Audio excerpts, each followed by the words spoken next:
पुराने जमाने में एक मुसलमान बादशाह था जिसकी एक निहायत खूबसूरत और पाकीज़ा बेटी थी जिसका नाम सलमा था। शहजादी सलमा निहायत बाहिया और संजीदा तबीयत की मालिक थी। वो बहुत कम मुस्कुराती थी बल्कि अक्सर खामोश रहती थी। बादशाह अपनी बेटी की इस खामोशी से बहुत परेशान रहता था। एक दिन इसने अपने दरबार में ऐलान किया कि जो भी उसकी बेटी को हंसा देगा वो अपनी बेटी की शादी इसी शख्स से कर देगा। ये ऐलान सुनते ही दूर दौर से लोग दरबार में आने लगे। किसी ने लतीफे सुनाए, किसी ने करतब दिखाए, मगर शहजादी सलमा के चेहरे पर मुस्कुराहट न आई।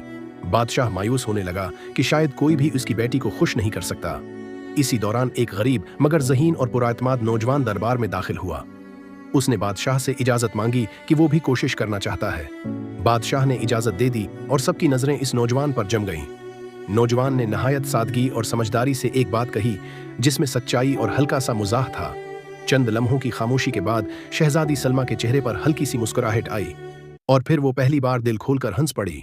ये देखकर बादशाह भी खुशी से हंसने लगा और पूरा दरबार खुशी से झूम उठा। बादशाह ने अपने वादे के मुताबिक अपनी बेटी की शादी इस नौजवान से कर दी और वो गरीब लड़का एक शहजादा बन गया।